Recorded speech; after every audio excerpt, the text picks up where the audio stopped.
तेणु यही परिस्थिति रे जेपर्यंत यही 70% लोकंर अर्थनैतिक विकास न हो से पर्यंत ओडिशार विकास संभवपर नुहे। किंतु क्रमागत भाव में सरकार माने केवल चाषी को प्रलोभित करी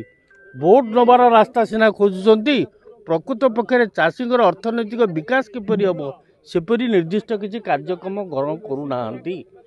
एवं यह संभव हो पार छोट चाषी जो मैंने लैंड होल्डिंग कम से अन्य किसी चाष करी एवं चाष माध्यम अर्थनैतिक विकास हम एवं अर्थनैतिक विकास माने जेपर्यंत ओडिशार युवक माने चाष प्रति आकृष्ट नई से पर्यंत चाषर विकास हवा अर्थनैतिक विकास संभव नुहे। मोर आज समस्त की शुभेच्छा आशा करुच्ची जी जिते सरकार रहतु ना कहीं ओडिशा रे यही 70% लोकंर अर्थनैतिक विकास पाई जदि निर्दिष्ट पदक्षेप कार्यक्रम ग्रहण न करेंगे ताले ओडिशार विकास संभव नुहे कि ओडिशार स्वाभिमान रहिबो नहीं। ये जो बड़ दुखर कथा केवल प्रलोभित करी भोट नबारे सरकार गत 25-30 वर्ष चली तारू दूरे की प्रकृत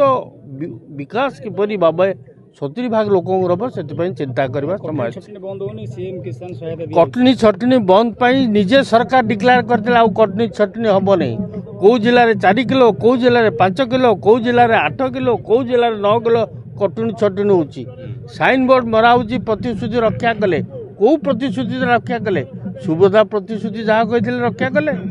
ना चाषी मान विषय जो कथा रक्षा कले कौन से प्रतिश्रुति रक्षा करी खाली प्रलोभित करी भोट नहीं शासन करिवार रही वर्तमान कुश देश विदेश कोण अनुकोण टेक्निक खबर देखंतु आम सह यूट्यूब फेसबुक और इंस्टाग्राम रे आमको देखंतु लाइक शेयर और सब्सक्राइब करने को आद्यम भूलंतुनी।